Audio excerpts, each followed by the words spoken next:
मसीह यीशु में आप सभी को जय मसीह की मेरे प्रियो। जी हाँ मेरे प्रियो, हम पवित्र शास्त्र बाइबल में पौलुस के जीवन से क्या सीख सकते हैं। पौलुस कौन थे? पौलुस के जीवन से बहुत कुछ सीखा जा सकता है। साधारण से जीवन से बहुत अधिक दूर पौलुस को परमेश्वर के राज्य के लिए असाधारण काम करने का अवसर दिया गया था मेरे प्रियो। पौलुस की कहानी यीशु मसीह के छुटकारे की कहानी और एक ऐसी गवाही है जो प्रभु के बचाए जाने वाले अनुग्रह से परे नहीं है। यद्यपि व्यक्ति की पूरी समझ को प्राप्त करने के लिए हमें उसके अंधेरमय पक्ष की जांच करनी चाहिए और अनुग्रह का प्रेरित बनने से पहले उनका जीवन किन बातों का प्रतीक था। पौलुस के शुरुआती जीवन को धार्मिक उत्साह और क्रूरता से भरी हुई हिंसा और आरंभिक कलीसिया को निष्ठुरता से सताने वाले के रूप में दर्शाया गया था मेरे प्रियो। पौलुस के लंबे जीवन वर्षों में एक स्पष्ट अंतर दिखाई देता है मेरे प्रियो, क्योंकि उसने अपने जीवन को मसीह के लिए और उसके राज्य की वृद्धि के लिए यापन किया था। पौलुस ने वास्तव में साउल के रूप में जन्म लिया।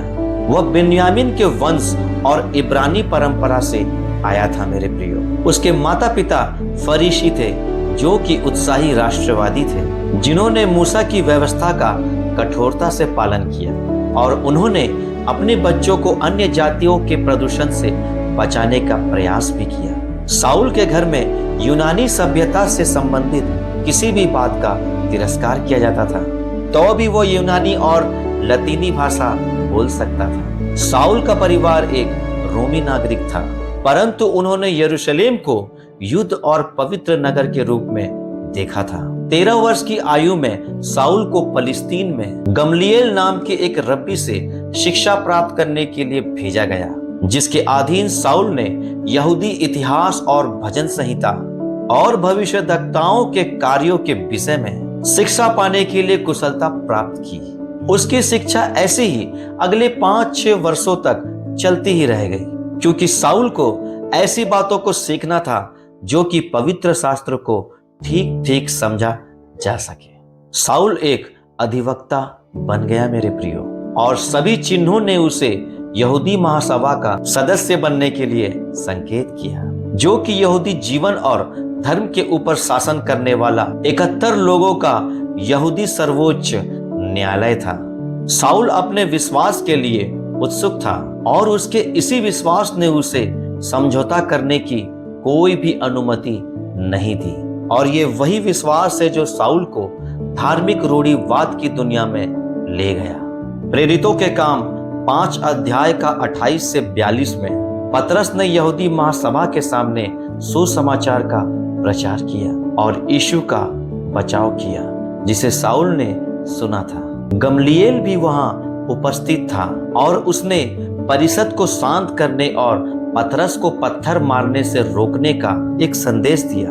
साउल स्तिफनुस पतरस को पथराव करते समय और उसकी मृत्यु के समय भी वहां उपस्थित था। स्तिफनुस की मृत्यु के पश्चात यरूशलेम की कलीसिया पर बहुत बड़ा उपद्रव आरंभ हुआ। साउल ने मसीहों को मिटाने की ठान ली, क्योंकि उसका विश्वास था कि वह परमेश्वर के नाम पर काम कर रहा था।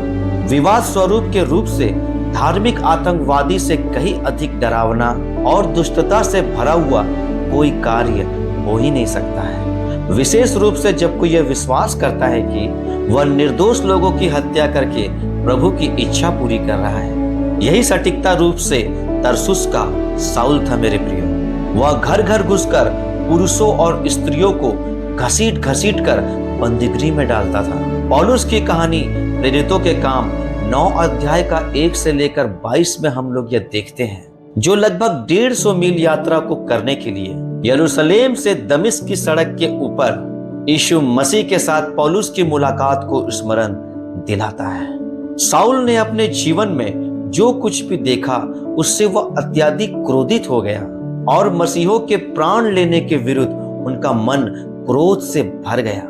जब साउल की यात्रा शुरू हुई तब साउल ने सड़क पर स्वर्ग से आते एक प्रकाश को देखा और देखते ही देखते वह प्रकाश से घिर गया।